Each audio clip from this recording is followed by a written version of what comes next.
चोर को हुए श्री कृष्ण जी के दर्शन। एक बार एक बहुत प्रसिद्ध चोर किसी बंगले पर चोरी करने गया। उस दिन वहां पर एक संत भागवत कथा कर रहे थे। जब चोर वहां पहुंचा तो प्रसंग चल रहा था कि माँ यशोदा श्री कृष्ण और बलराम को हर रोज गहने पहनाती और वह दोनों भोजन करने के बाद गाय चराने जाते। संत भाव विभोर होकर श्री कृष्ण जी की मणि और गहनों का वर्णन कर रहे थे कि वह बहुमूल्य हैं, अनमोल हैं। चोर का ध्यान चोरी से हट गया।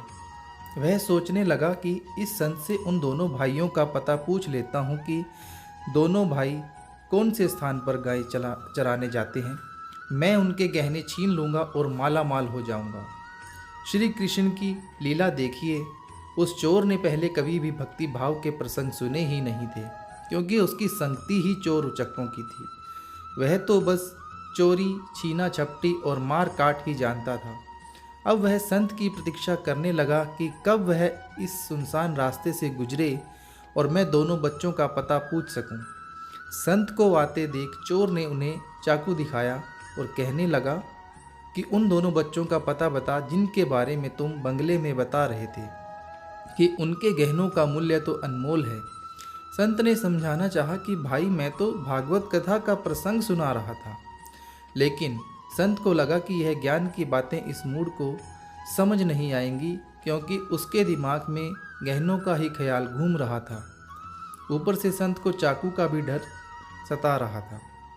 संत ने जान बचाने के लिए कहा कि वृंदावन चले जाओ, वहाँ दोनों भाई सुबह गाय चराने आते हैं, वहाँ तुम उनसे मिल लेना। और चोर जाते जाते संत से कह गया कि मैं गहनों में से आपको आपका हिस्सा दे दूंगा। अब जैसे तैसे वृंदावन पहुंचा। उस समय शाम होने वाली थी। उसने लोगों से पूछा, कृष्ण और बलराम गाय कहाँ चराते हैं? लोगों ने भी सरल भाव से वह स्थान बता दिया। श्री कृष्ण की माया देखिए, पूरी रात उसे नींद नहीं आई। रात भर भूख प्यास की कोई सुध नहीं। मन में एक ही उत्सुकता कि दोनों के अनमोल गहने लेने हैं। पूरी रात कभी पेड़ पर चढ़े, कभी उतरे, कभी रास्ता देखे कि दोनों भाई कब आएंगे। अनजाने में ही सही मन में कृष्ण कृष्ण की धुन चल रही है। कब आओगे, कब आओगे। सुबह हुई तो उत्सुकता और बढ़ गई। फिर उसे एक अलौकिक प्रकाश दिखाई दिया और दो बालक दिखाई दिए। वह एक टक दोनों को निहारने लगा। सोचने लगा कि ऐसा मनमोहक रूप आज से पहले कभी नहीं देखा। तब उसे स्मरण आया कि मुझे तो इनके गहने लेने हैं और उसमें से संत जी को भी हिस्सा देना है। वह जैसे ही श्री कृष्ण और बलराम को धमाका कर गहने छीनने लगा, प्रभु का वह स्पर्श उसे बहुत ही अलौकिक लगा। प्रभु ने अपनी इच्छा से उसे गहने ले जाने दिए। फिर से वह उन संत जी की प्रतीक्षा करने लगा। संत जी के आते ही कहने लगा कि अपना हिस्सा ले ले, मैं दोनों बालकों के गहने ले आया हूँ। संत जी हैरान परेशान, अरे भाई, तू किन बालकों के आभूषण ले आया है? भूल गए क्या? कृष्ण और बलराम का पता आपने ही तो बताया था। मैंने बालकों से उनका नाम पूछा था, उन्होंने अपना नाम कृष्ण और बलराम ही बताया था। संत जी कहने लगे कि मुझे भी उन बालकों से मिलना है, मुझे भी ले चलो। दोनों उस स्थान पर पहुंच गए। चोर को दोनों दिखे, संत जी को नहीं दिखे। चोर ने श्री कृष्ण और बलराम से कहा कि आप संत जी को क्यों नहीं दिख रहे हैं?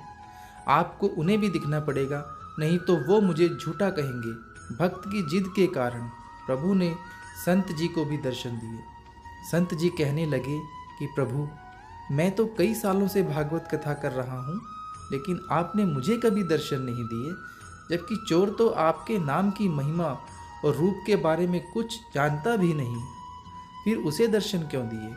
प्रभु ने कहा, क्योंकि तुमने मुझे कभी उस भाव से पुकारा ही नहीं।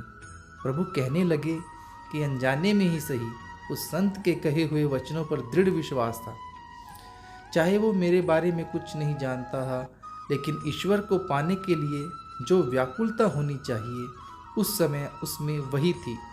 कभी पेड़ पर चढ़ता, कभी उतरता, और उसके मन में मेरे नाम की ही धुन चल रही थी।